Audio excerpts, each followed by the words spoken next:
So I saw an old Berri Sweet versus LlinusLlove hand that I thought was pretty interesting, and I also played a hand recently where I felt there were some conceptual overlaps. Thought it might be neat to try a PLO analysis video. I want to emphasize that I don't claim to actually have any idea what's going on through these two guys' heads, but this is just my interpretation as a field player, which is the poker gender I identify as. Just a quick background, LlinusLlove is an absolute monster at No Limit Hold'em. Not sure where he ranks amongst his peers currently, but for a period of time he was widely considered by online players to be the best no limit player in the world. And Berri is just as legendary, if not more, in the PLO scene. These two guys have battled forever in their respective games to the point where they can't get action anymore because they're too strong. So what do the two strongest players do when they can't find any more action? They just battle each other in half Hold'em, half PLO grudge matches, I guess. So this is a PLO hand at 200-400 heads up on PokerStars, Berri versus Linus. If you ever wondered what the faces of two end boss crushers look like, well, here it is. An epic battle between a fairy Pokemon versus poorly drawn fruit. So, hand starts out with Berri opening button and Linus 3-betting, and they go to a flop. Gonna show Berri's hold cards here. I think it'll be easier to follow. Nothing too interesting to state here. If Berri's implementing a limp strategy, he's probably limping 30 something percentage wise and raising close to 60%, but it's possible he just opens to like 80% plus. And Linus is probably just 3-betting 10 to 20% depending on Berri's preflop strategy. On the flop, Linus c-bets 2230 into 7200. I think this is the first critical spot in the hand. Normally, I think the typical lines on 597 Rainbow by out of position 3-betters is check, and I wouldn't be surprised if you could play a pure check strategy on this texture. So the fact that Linus bets here should be a focus point. He chooses to c-bet here, and he uses a 30% sizing. Of course, Linus isn't dumb, and he must be aware that this should be a pretty high-frequency check spot, so the fact that he c-bets is extremely interesting, and it's up to Berri to figure out what the intent behind this line is. Berri is aware that Linus should be checking flop a ton, so when he sees Linus's bet, I think Berri could be suspicious of Linus possibly being up to no good. Linus is also aware that Berri is aware what the typical flop line should be, so he could be setting up a trap to get Berri to spaz out since Linus is not doing what he's supposed to be doing. Therefore, I think Linus has a very strong hand here that connected with this flop, either 6-8 or 8-10 jack type hands. He might be hoping that by c-betting a board that he shouldn't in theory, it'll induce Berri to try to bluff this spot, sort of like the way you'd want to punish a bad line in a sense. But if Berri also considers all this, I think Berri will proceed extremely cautiously because he knows Linus isn't some random fish who's blindly c-betting bad flop textures. So Berri probably can conclude that Linus connected with this flop, and I think a proper adjustment Berri might take is actually to tighten up his flop raising range here significantly so that he doesn't end up in an awkward spot with something like ace 8 7 3, for example, going to the turn.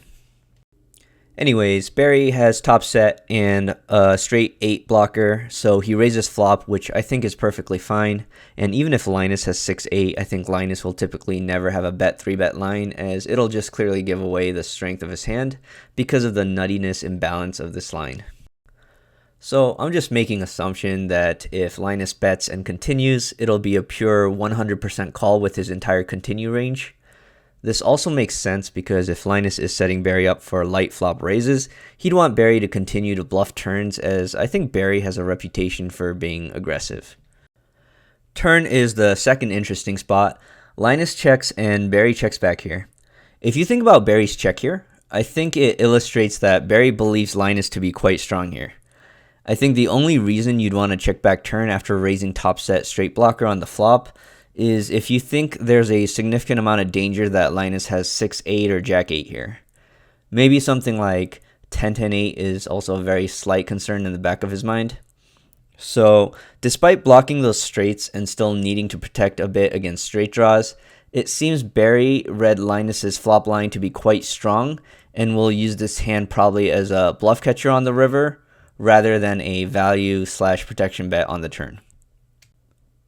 River is not too interesting. Berri makes a boat here, gets checked to, and shovels the pot.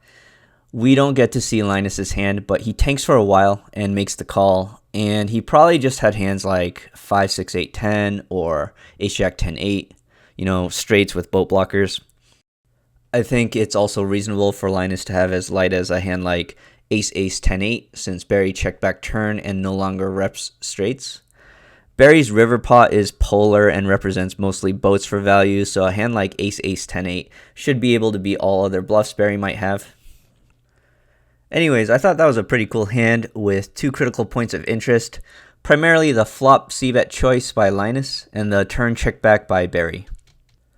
So, a couple weeks ago, I'm on my usual online grind, clicking buttons, having some fun battling people heads up, and I'd say a somewhat similar spot popped up which reminded me of the Berri Linus hand. So here I'm playing bluff mast, deuce deuce, heads up, deepish at 510 PLO.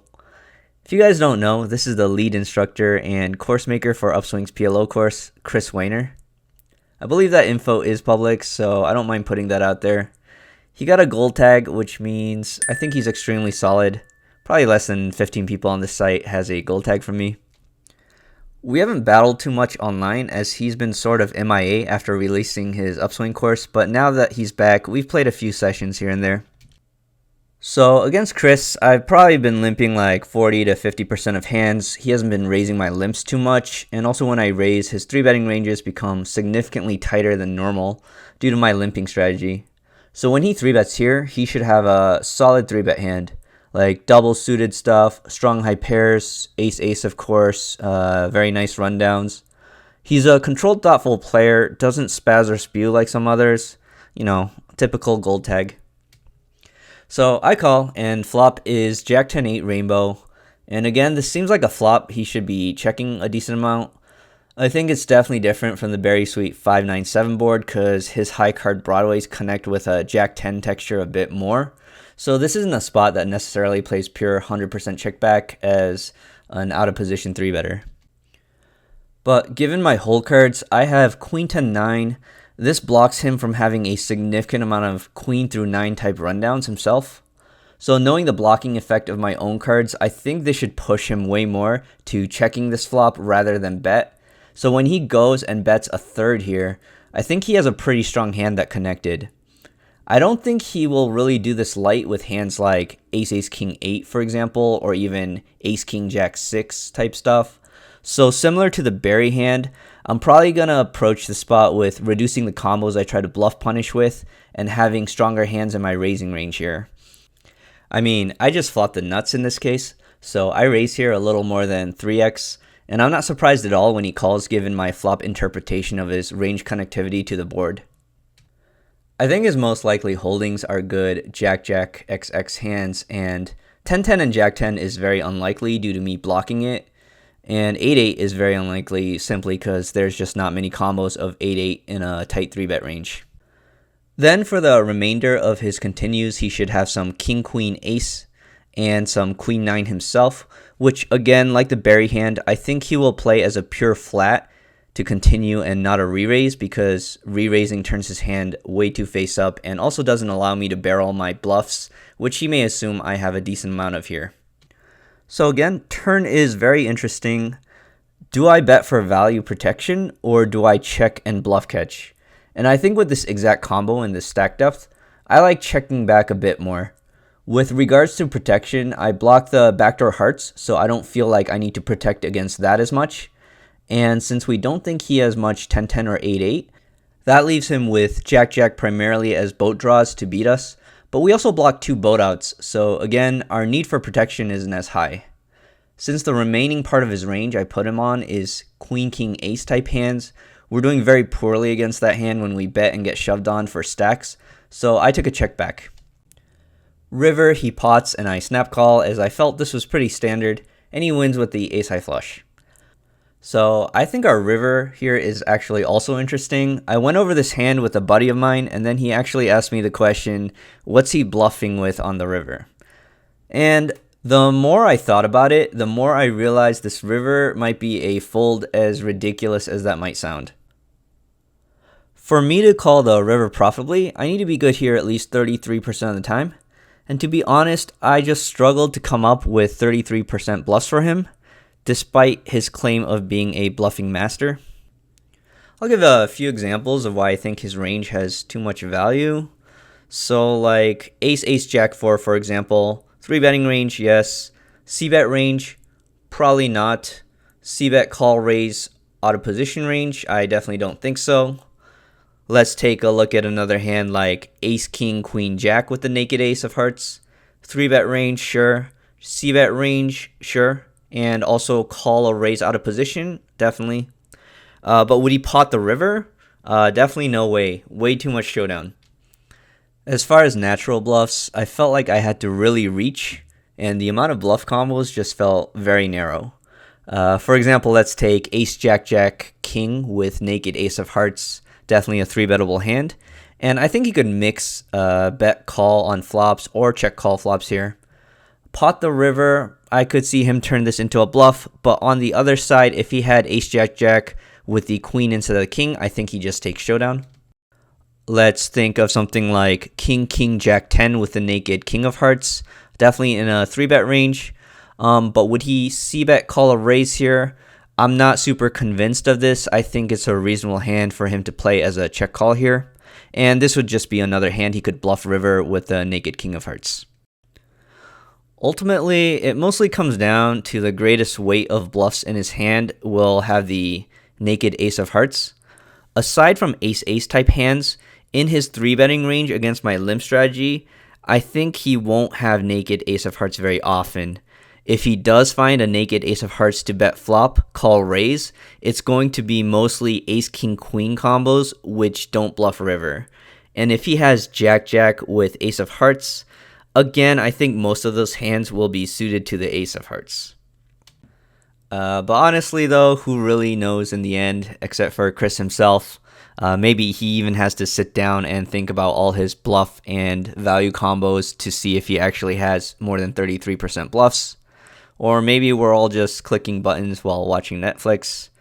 Again, I don't really study with solvers. I'm just sort of demonstrating the thought processes that I use when I try to imitate lines from good players or break down lines I think make sense to me as a primarily field player. Poker analysis is always open for interpretation from anyone though, so feel free to dump on me in the comments. And as always, thanks for watching.